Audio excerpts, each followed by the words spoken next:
All right, let's break down one of the most masterful and just devastating deceptions in modern history, the story of Bernie Madoff. This wasn't just a simple crime. It was a work of art, a masterpiece of a lie, and we're about to look at the blueprints. $65 billion. I mean, just let that number sink in. It's so big it almost doesn't feel real. But behind that abstract number are thousands of real people, ruined lives, charities that went bankrupt, and families that were just completely broken. So that's the big question, right? How on earth did one guy with one massive lie manage to fool some of the smartest people in finance, not to mention regulators and thousands of investors, for decades? Well, the answer is actually surprisingly simple, and it has a really weird name. Okay, so let's get into it. The absolute key to understanding how Madoff pulled this off is a concept we can call the financial mullet. I know, it sounds ridiculous, but you gotta stick with me here because it perfectly explains his two-part deception.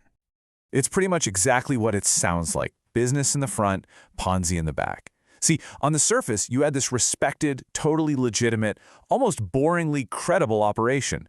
But hidden away, in the back, that's where the secret, illegal, and wildly profitable Ponzi scheme was humming along. Let's talk about the front first. So how do you build a wall of legitimacy so high that nobody even bothers to peek over it? Simple. You become the system itself. Look, Madoff wasn't some shady guy in a back alley. He was the ultimate insider. He started a super successful, completely legit market-making firm. That's one of the companies that actually makes the stock market work.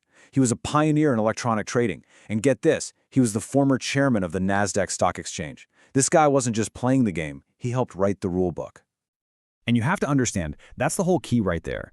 His impeccable reputation wasn't just part of the scam, it was the entire foundation.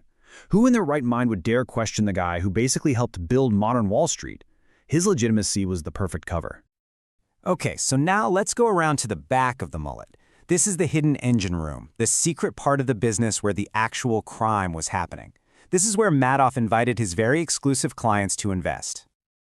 He told everyone he had a kind of secret sauce, right? A special strategy that gave these amazing, steady returns no matter what the market was doing. And it had this very official, very complicated-sounding name, the split strike conversion. It sounded brilliant, sophisticated, and, most importantly, totally plausible. But here's the funny thing about that. The split strike conversion strategy, it wasn't a strategy at all. It was more like a distraction spell. It was designed to sound just complicated enough that you'd nod along, feeling smart, but not so simple that you could actually figure it out. Because you know what?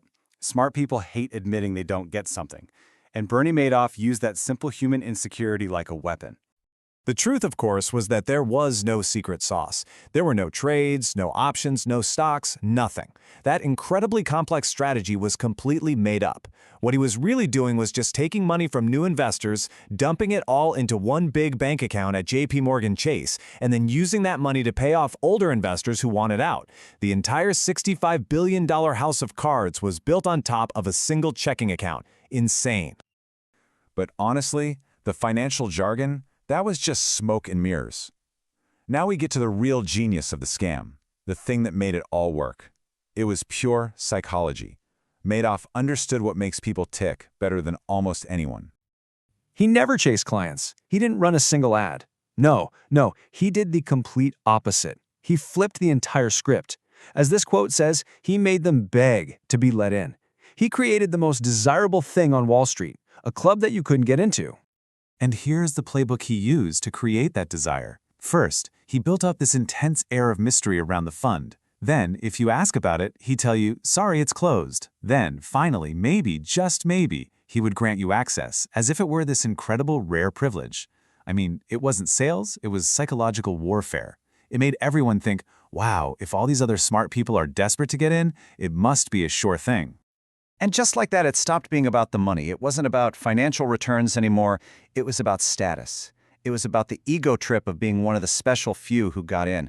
And once you were in the club, you'd ignore any red flags because you only wanted to see the proof that you'd made a brilliant choice. That feeling of belonging was way more powerful than any financial logic. So when you piece it all together, you see it. The lie wasn't just a simple falsehood. It was this incredible, multi-layered construction designed to bypass all your logical defenses and go straight for your ego. Let's just recap this architecture of deception. You had layer 1, his unquestionable legitimacy. That's what made you trust him. Then you had layer 2, the confusing financial gibberish. That's what stopped you from questioning him.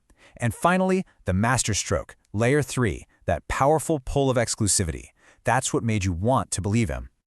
And I think the ultimate lesson from this whole Madoff saga is pretty chilling. It shows that a really well-designed lie, one that targets not just our greed, but our ego, our need to belong, and our trust and authority, that kind of lie can make even the smartest people on the planet stop thinking critically. And that leaves us with one last, kind of uncomfortable thought. Madoff's lie was built for the financial elite. But we all have our own blind spots, right? We all have authorities we trust without question, and exclusive clubs we want to be a part of. We all want to believe we're smart. So the real question is, what lie would work on you?